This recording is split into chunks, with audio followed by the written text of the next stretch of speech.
Coming up on this week's Eastern Conference edition of the Locked On NHL podcast. It's early Thursday morning and the Stanley Cup Final is shifting to Florida. They're down 2-0 to Vegas. What does the Eastern Conference champions need to do to get back into this series? Plus, the guys at TSN Insider Trading had some news and notes about some pending RFAs who could be on the move. And the Philadelphia Flyers are saying, come on, everyone. We're open for business. This is the Locked On NHL podcast, and it's brought to you by Bird Dogs. Go to birddogs.com/LockedOnNHL, and when you enter promo code LockedOnNHL, they'll throw in a free custom Bird Dogs Yeti-style tumbler with every order. This is the Locked On NHL podcast. It's your team every day. You're Locked On NHL, your daily podcast on the National Hockey League. Part of the Locked On Podcast Network, your team every day.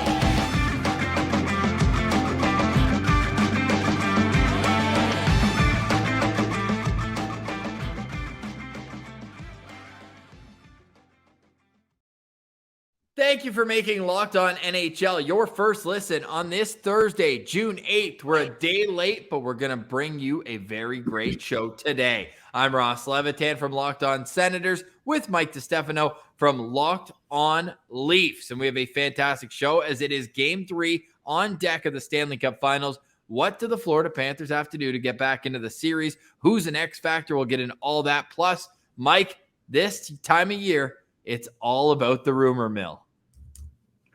Yeah, and it's running rampant, as it typically is. But it seems like, we had that trade go down yesterday. And from everything that I'm hearing, it sounds like, there could be more to follow and pretty quickly here.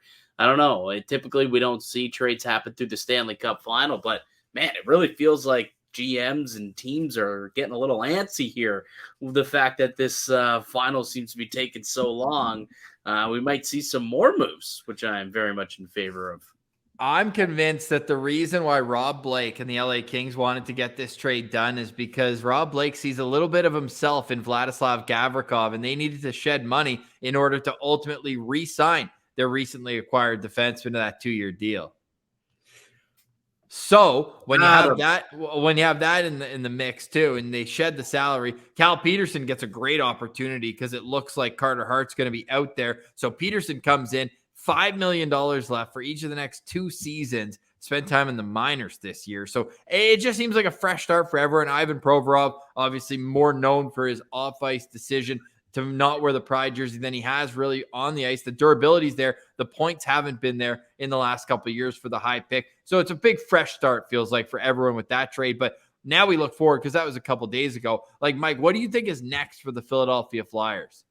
Oh, I think they're open for business. I mean, the R word was used by Danny Briere, rebuild, and I think that they're going to keep going. I mean, you already spoke on potentially Carter Hart being out there. There's been many reports that they're listening. They're actively listening on all offers on Carter Hart, and there's a lot of teams out there that probably still view Carter Hart as someone who could be their goalie of the future. He's got 1 more year left on his deal. And I would imagine that many teams look at him and say, hey, he could still be our guy. I would think that the Ottawa Senators could be one of those teams potentially who could view him as a potential, goalie of the future. Travis Konechny's another player that I would imagine could potentially be of interest of a lot of teams. I think there's a few guys. Scott Laughton's another one that, has a few years left on his deal, but would be a great third liner to any lineup, I would think. So I think they're open for business. They're ready to make some moves. And look, they should have done this last summer. The fact that they thought that they were good enough to even sign Tony DeAngelo, to bring in, Tortorella as the head coach. It just didn't make any sense what they did a year ago. And now they're basically following in the exact same footsteps that the Chicago Blackhawks did 2 years ago when they traded for Seth Jones. They signed a bunch of guys, and all of a sudden they sucked. And they didn't make the playoffs, and they finally realized last year that they were terrible, and they finally started trading pieces away. And it looks like the Philadelphia Flyers also realized after a wasted year, oh, wait, we actually stink. Let's just, strip this thing down to the wickets and I think that's going to happen. We'll see a lot more moves, I would imagine, out of Danny Briere and the Philadelphia Flyers. Yeah, and they go out and get a first-round pick in the deal that sends Ivan Provorov to the Columbus Blue Jackets. So now they draft 7th overall. They'll also draft around 20 with that LA pick. Plus, they've got a couple of third-rounders. Don't have their own second, but if you're in Philly right now, you're probably feeling like this is music to my ears. They just got a new GM, Daniel Briere, well-known in the organization, on the ice as a player. But they've always been nervous, and it's that Comcast, right? The cable company that owns the team. They want to ensure that people are interested. And with that, you have to ice a competitive team, or one you can think, and there's that pullback during a rebuild. But in the Flyers case, I think the fans really are going to embrace it. They only had the one high pick, it feels like, over the last decade, and it didn't work out with Nolan Patrick. Of course, injuries played a role with that as well. But now is a real opportunity. 7th overall in this draft, you're going to get a really good player. And why not carry that into the next 2 years, 3 years? You have your kind of top-end teams right now in the Metropolitan, and the Rangers and the Hurricanes aren't going anywhere. And there's other teams that are right in the mix. You almost feel like it's a good time to close your window completely, reset, and that way when you open it next time, you can open it about 10 times wider than it could possibly be with this current core they have. Yeah, I completely agree. And I think they should do that. Like, there's a lot of names that probably still hold value. I mean, they're in a situation where if they're not really going for it, they could retain some value as well, retain some contracts potentially. Like, you're looking at a couple of guys. I would think that Kevin Hayes, you're going to need to retain some money on that deal. But if they could try and move him out, retain, get some assets for a guy like that, maybe even Travis Sanheim, Ristolainen, Tony DeAngelo has one more year left on his deal. Does someone want to sniff around that at $5 million? Maybe not, but you retain some of that money, and all of a sudden he becomes a bit more of an attractive asset for a team out there looking for a puck-moving, defenseman. So I could totally see this team going full scorched earth here for a couple of seasons, allowing, the Metro to, whatever happens there happens. They're not going to care.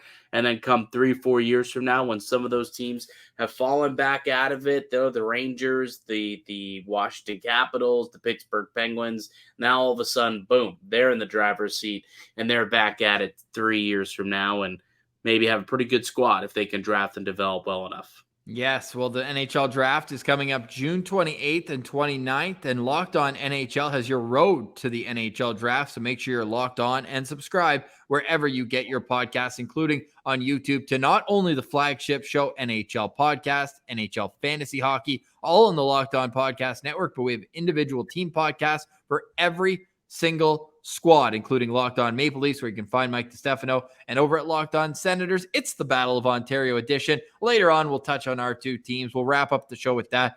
But Mike, there's at least 3 Florida Panthers fans listening to this saying, talk about the Panthers. What do the Cats have to do to get a win in the Cup Final? Did that long layoff really break the Camels' back, or the Panthers' back in this case? We'll get into that conversation and a whole lot more next. You're listening to Locked On NHL. Today's episode is brought to you by Bird Dogs. Bird Dogs make you look good. What are they? They're stretch khaki shorts designed to fit slimmer through the thigh and leg, giving you a truly sculpted look. Bird Dog shorts do the exact same thing as Lululemon, but fit way better. They fit way better than regular shorts as well. They're made from stiff, restricting cotton. Bird Dogs fix the issue by inventing cloud knit fabric that looks just like khakis, but stretches so you get a way slimmer fit without having to sacrifice movement. Nobody wants to do that. Bird Dogs uses anti-stink sweat wicking fabric, try saying that 5 times fast, that keeps you cool and dry all day long. So show yourself wearing Bird Dogs on camera. Talk about how we get with Bird Dogs. So Bird Dogs, go to birddogs.com/LockedOnNHL and enter promo code LockedOnNHL for a free Yeti-style tumbler with your order. That's birddogs.com/LockedOnNHL for a free Yeti-style tumbler. You're not going to want to take your Bird Dogs off. We promise you. Go check them out at birddogs.com.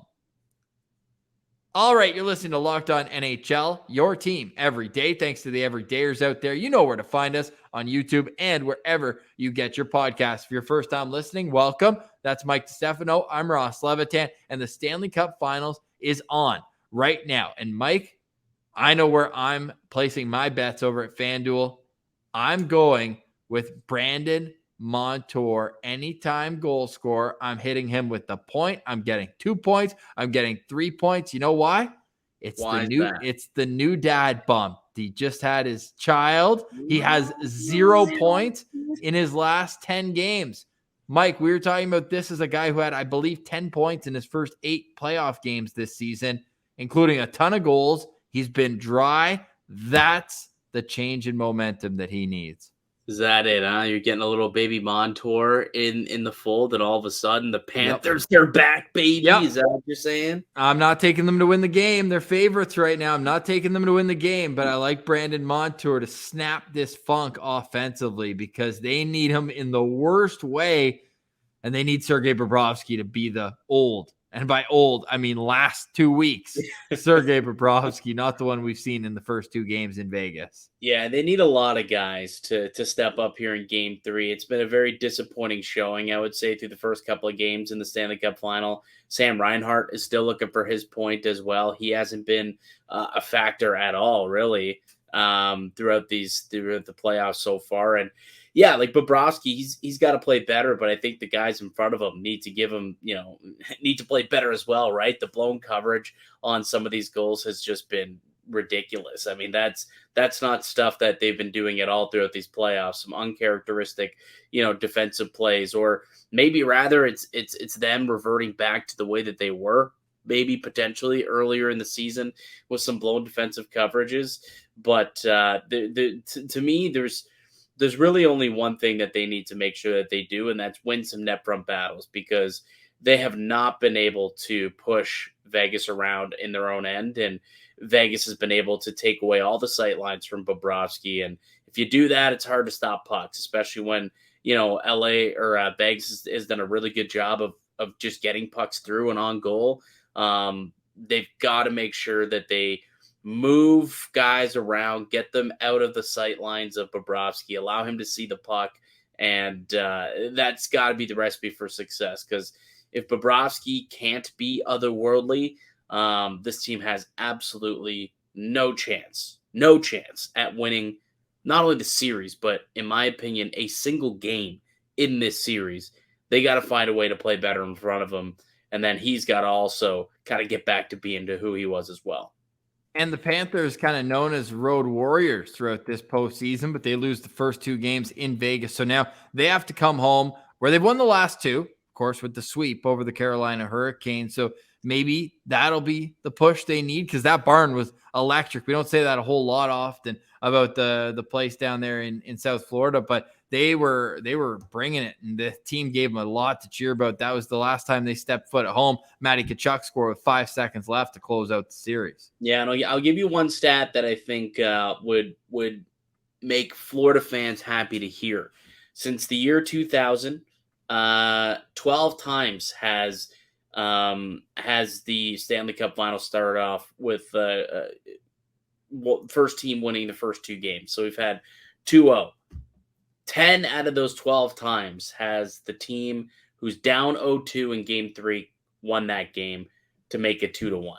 So, I mean, if you're Florida, you're hoping that you can keep that trend alive. Yeah, and I think that they have the confidence to do it. I don't think that they're by any means mentally out of this series, but it feels like what they did best was dump, chase, get in on the forecheck, really kind of make life miserable on the other team's defense. And can't do that on Vegas. No, Vegas is too fast. There's no weak link on that back end for Vegas. No, they're so good. Zach Whitecloud and Nick Hague are their third pair, and they're playing excellent hockey. They can skate. They're big. It's tough to get physical with them, and when you do, Nick Hague's just sitting there and laughing at you, literally just laughing at you for trying to get physical, and they're not making mistakes either. You look at what's led to a lot of Florida's success offensively. They were very opportunistic. They would wait for you to make a mistake. They would, get hard on the forecheck, force turnovers, and score off of that. I think they were number 1 in the NHL through the playoffs in goals scored within 5 seconds of a turnover. Well, the problem is Vegas is they just protect the puck. They don't turn it over, right? They do a pretty good job. the second that the puck ends up in their own end, they're getting it out of there as quick as possible. And they're getting out of there with their sticks. They're not turning it over either. So Florida, they're running into numerous issues on the offensive end and on the defensive end. I really, really don't think that I don't think they stand a chance in this series at this point. No, Vegas is so good, man. They come at you in waves, and even when they don't have the puck, all of a sudden they'll hit it out of midair and score 2 seconds later. Like Mark Stone is having, obviously Jonathan Marchessault, we can't talk about this series without talking about Jonathan Marchessault, but the ISO cams for Mark Stone this series have been unreal. Shift. Yeah, the Brett Howden goal, that shift. Yes. Is that what you're referring to? Well, that one, and I mean in game 1 when he bats the puck out of midair, the Matty Tkachuk clear, but yeah. Take us through the shift for anyone who may have missed it. Oh, the shift. I mean, like breaks his stick, lays a hit, grabs his stick, stays onside as the puck is coming back into the offensive end, gets a little drop pass, sees Brett Howden coming off the bench, gets it to him, makes a nice little move, and into the back of the net it goes. It was just a great little shift there from former Ottawa Senator Mark Stone. Oh, buddy, don't even get me started. The funniest part of all this. How's Brandstrom doing, pal? How's Brandstrom doing? Oh, buddy, well, that second-round pick was actually Igor Sokolov, birthday boy yesterday, so big friend of the show. No, but in all seriousness, Mark Stone stinks. There's no question about that. Pierre Dorion told us straight up, first time we had him on the show, he's like, that's the one move. That was the hardest move of the rebuild. And they traded out about 25, 30 guys, it felt like, throughout that. He said 2 were tough. Stone was the hardest, and JG Pageau, I think, just from a more personal standpoint for Pierre Dorion. So, yeah, impossible. Anyway, how about after game 1, Pierre LeBrun puts out an in-depth article about how that trade happened. Like, okay, it's already Monday. Like, the last thing I need is to read this right now. I enjoyed it. I ratioed him on it, eh? You know what I replied?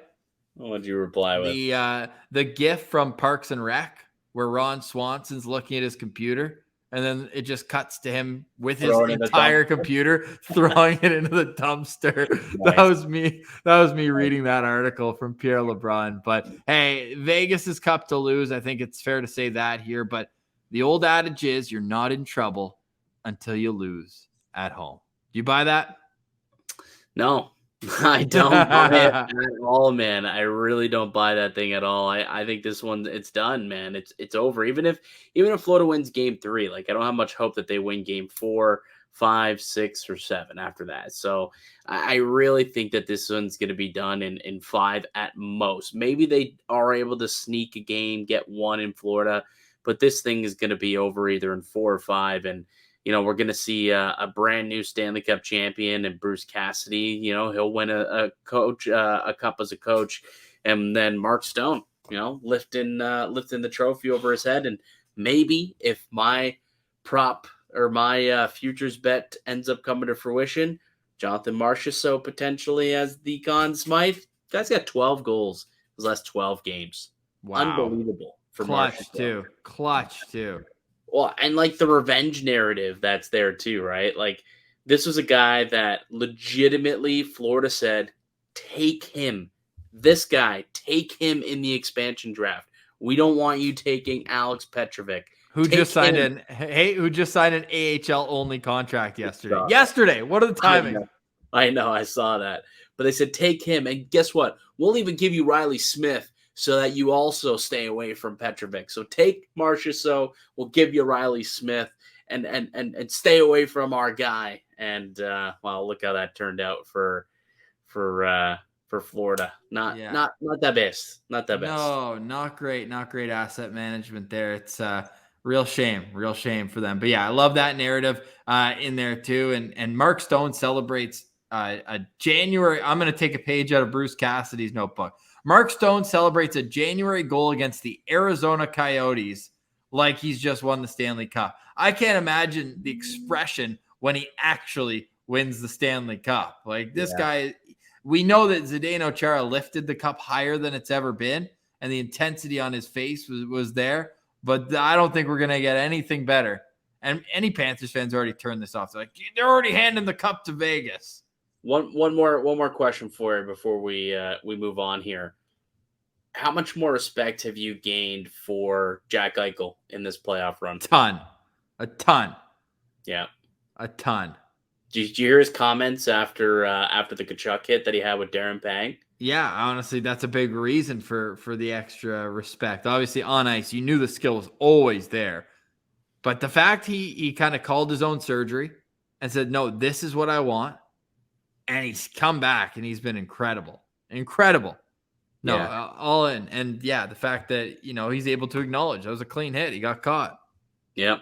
He said, hey, that's hockey, man. That's playoff hockey. It's a physical game. That's going to happen. I toe picked, kind of bailed out a little bit, and he got me clean, square in the nose. And look, it was a big collision, but it was a clean hit by the rule book. And Jack Eichel, though, man, just the way that he's playing, the way that he's bought into being a two-way force out there as well, man, he's starting to live up to that billing of as that number 2 pick that was worthy of being in the conversation at number 1, along with Connor McDavid, at least. Remember for like a hot minute, it's like, oh, Connor or Jack. It's not that far off. I don't know if you saw, actually, because is it this upcoming weekend or was it last weekend that the NHL had their combine? It's ongoing right now. The actual not on ice, so off ice testing is June 10th. Right. But right now, Monday to Friday, the prospects are all meeting with the teams individually. So I don't know if you saw this quote. I thought it was hilarious, but just as we're talking about this, but Mike Donaghy, the director of amateur scouting for the Chicago Blackhawks, said in reference to Bedard, Fantilli, and Leo Carlsson, they're all under consideration by the Blackhawks. He said, quote, these 3 players, they've earned the right to be in the conversation for number 1. They're all different in their own regard. I think hockey IQ is something that all 3 of them have. And some are a little bit bigger than others. Some are a little bit better skaters than others. And then went on to speak highly about each of the players. But he said, I think they've all earned the right to be in the conversation. Yeah, you are a bold-faced liar. We all know that the number 1 pick in the draft is going to be Connor Bedard. So they're setting us up. It's always going to be Connor McDavid. It's always going to be Connor Bedard. You think they're setting us up so that they can waste the 5 minutes when they're on the clock? Like, just go up and make the pick. Go up and make the pick. Come on. All right, coming up next. I mean, like, the bet's not even available on FanDuel. That's how FanDuel knows they're taking Connor Bedard. That bet's not even available. You have to go straight to the number 2 pick if you want to place a wager on the NHL draft. Speaking of FanDuel, today's episode is brought to you by the FanDuel Sportsbook. The FanDuel Sportsbook is the official sportsbook of Locked On, and for good reason as well. Why wouldn't it be when it's the number 1 spot for a reason in North America when you're looking to put a little extra on the game? FanDuel makes you feel like you're a little more in the game. Well, Mike knows because he's got a future on the Vegas Golden Knights, and I know because I've got a future on the Denver Nuggets. So you put 2 and 2 together. We're still in the game. You put it on before the playoffs. I got a plus 1,000 ticket, Mike, on the Denver Nuggets to win the NBA championships. They're up 2-1, right? 2-1, yes, in the series. Nice. Vegas up 2-0. So we're feeling pretty good about that. You can feel good too at FanDuel. Head to FanDuel.com/LockedOnNHL. That's FanDuel.com/LockedOn to get started for day. Get your no sweat first bet. Get your same game parlays. Get them all at FanDuel. Go check out the FanDuel Sportsbook. It's the official sportsbook partner of Locked On NHL and the NBA. All right. It is rumor mill season, and TSN insiders dropped a couple enormous bombs of RFAs to be. Pierre-Luc Dubois might be the least surprising news that he's requested a trade from the Winnipeg Jets. He has 1 year to go before unrestricted free agency. Both guys we're going to talk about do. We'll save more of it for the Western Conference show, but I do see one team in the East that is in all likelihood where Dubois will end up playing after this upcoming season. Mike, if you're the Montreal Canadiens, do you spend an asset to make sure, no doubt, that there's any sort of mind jade? Because let's say they send him to the New York Rangers. He's like, wow, this is pretty cool. I'm playing for a winner. There's no reason to leave, right? There's always that uncertainty unless you get your guy. If you're the Habs, you want Dubois. It seems like he wants Montreal. Do you spend the asset now and bring him in? I do. I mean, if that is the player you think you bring in to be a number one center, I think for sure you got to go out there and you got to make it happen. And plus, that means that you can sign him to an extension. He's eligible to sign an extension this summer. So I would imagine that if you're engaging in trade talks with the Winnipeg Jets this summer, I would think that they would try and get permission to speak with Pierre-Luc Dubois, and it'll be very similar to the Tkachuk situation last year, where he'll probably give a list of teams that he's interested in going in, and they'll try and come up with a deal. The list of teams: Montreal, the team in Quebec, the Habs, the Canadians. There's my list. Pretty much, and hey, if that's the situation that they're in, then I mean that's kind of what it is. Like that was how they look how well that worked out for Florida with Tkachuk, right? Could they have waited for Tkachuk to be a UFA potentially? But instead, what they do? They went and they got their guy, and now they're in the Stanley Cup Final.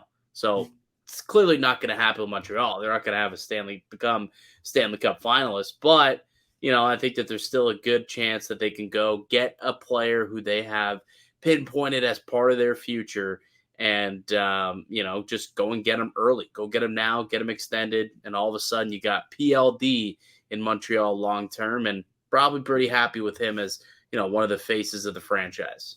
Yeah, and with that, you're able to look now the other half of that in Ottawa, where Alex DeBrincat is in the same situation as Pierre-Luc Dubois in terms of contracts, and he's just given his list of teams in. Now, apparently he's fine to come back and play the deal, so it's not the same. And by the deal, they'd have to qualify him $9 million per, right? So it's not a situation where you're going to bring him back at that 6.4 cap hit that he has right now. But the ownership situation that keeps to be dragging out in Ottawa, he wants to know kind of what's the direction, what's this, what's that, before he makes a decision. He also has to decide whether he wants to play in Canada. We know he's an American guy, a Michigan guy, has a 1-year-old son. He's 24, turning 25 years old. So I think that this is going to be super intriguing because Ottawa paid 7th overall pick in last year's draft, a 2nd and a 3rd. I still like the risk reward. They need it. Honestly, if you want to do chain reaction, DeBrincat doesn't come to Ottawa. They had already missed out on Kevin Fiala and a few of the other big names that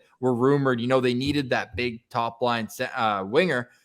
Without that, I don't know if Giroux's convinced to come to Ottawa either. I think they kind of need to show him in a sense that they were serious. So I still take that swing, but now I'm like, okay, is a team just going to offer futures? Because this Ottawa team there's no excuses next year with how long the rebuild's taken. They almost need to make a hockey trade here. So I'm really curious to see what happens next with Alex DeBrincat. Yeah, it's always possible too to recoup the cost, get the picks back, and then you can always trade the pick for other players as well, right? Doesn't necessarily have to mean that the trade tree's all over after that. So I think that's so. Do you is he just is coming back to Ottawa unlikely at this point? Do you think? I'd say so. Yeah, and I think that it could almost be a blessing in disguise in terms of how much money Ottawa has up front tied into just a small number of players. They're already going to have 3 players making $7.9 million or more, with Josh Norris just a shade under $8 million. Brady's at 8.2, Timmy's at 8.3. You've got your guys, right, locked up. Right. And after next year, Jake Sanderson's coming off his entry level. That's going to be a big raise. 2 years from now, Jacob Chikrin's at 4.6. I'm sure they want to keep him in the fold and as well. Carter Hart, when they trade for Carter Hart, I don't see that. I don't see that as a fit. And we talked about that Locked On Senders today. And obviously, Alex Formanton's kind of the elephant in the room. RFA wasn't signed, and the ongoing investigation in the 2018 World Junior team. I think the last thing the Senators need to do is take anyone on who was on that team. Just with the situation with Formanton having sit out a year, and of course nobody's been charged, nobody's been anything, but the investigation continues. I just stay away from anyone who's on that team for now.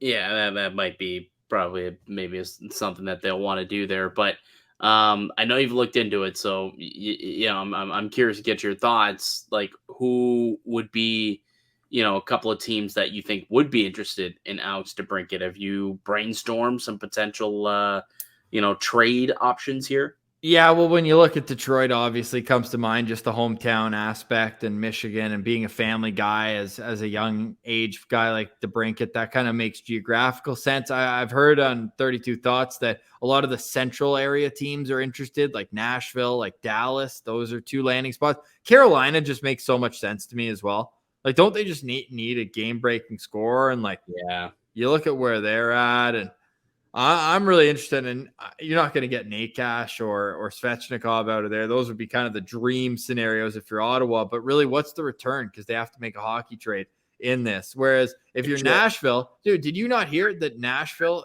they were taking calls on UC Saros near the deadline? Which I don't know if kind of their strong end to the year and then a Barry Trotz taking over, if that changes anything for them.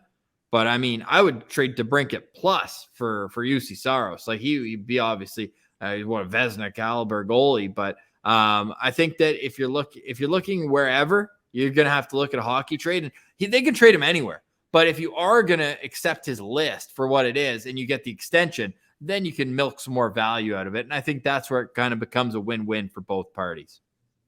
Yeah, that's definitely a name that's going to be interesting to keep an eye on over the next few weeks. I also, kind of heard from a different reports, a couple of different guys reporting this, that they are expecting, it seems like there's a lot of trade talk right now and expecting some creativity to kind of come to fruition the next few weeks. And we could see a lot of trades actually before July 1 to try and open up space for some teams, fill some needs for some. So giddy up. There's going to be a lot of stuff going on, Ross. Lots of stuff happening. And we will have you covered every single step of the way. 35 different shows on the Locked On NHL channel with local experts on the biggest stories. Thank you for making us your first listen each and every day.